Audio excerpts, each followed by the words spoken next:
Hello everyone, how are you? How are you? How are you? Hello everyone, how are you? How are you today? Oh my goodness, I saw some of your posts the other day about your rules for home. Oh, I can't wait for today. Today we're going to discuss something a little different. We're going to discuss rules that we have at school. So if we were in the school building, some of the rules that we might have are to use walking feet in the hallways and in the classrooms, right? And we use walking feet because just like the story from the other day, we don't want anything to happen where we trip and fall and injure ourselves. Some of the other rules we'll have when at school is to remember to wash those hands. We'll be washing hands a lot when we get back in the building.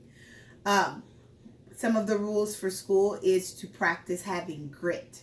That means that we work hard even when things are difficult, right?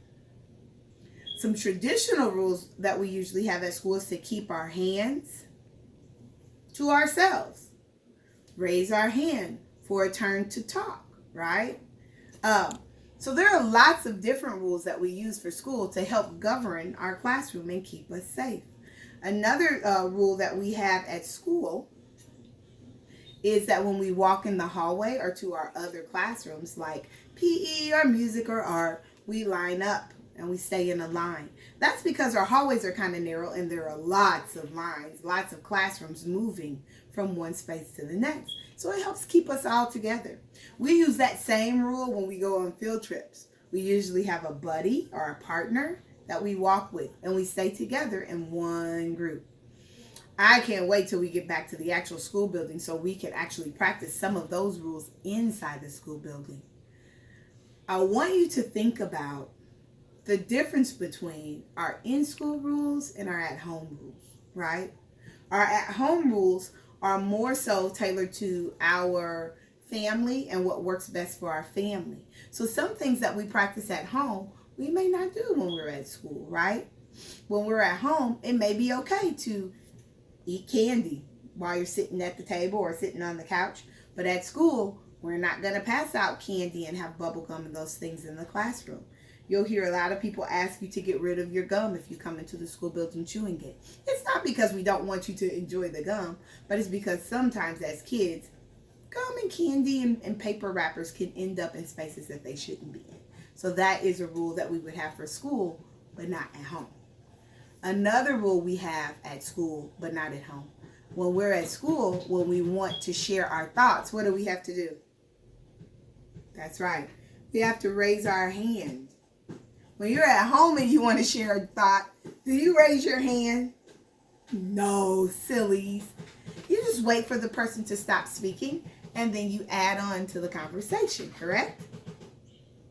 Absolutely. I know sometimes at home, a rule for a conversation may be if it's an adult rule, a kid won't jump in and join. At school, all of our conversations are basically kid conversations, right? So that's a little different too. At home, you could probably go into the kitchen with permission from mom and get a drink out of the refrigerator. Do you think you could just walk into the teacher's lounge and grab a drink at school? No. So there is a difference, right? Yeah. So when we're at home, there are going to be things that are okay to do there. And then there will be things that are okay to do at school. And so when we get into the school building, we're really going to have to hash some of those out. But let's think about some things that are happening right now. We're at home and at school at the same time.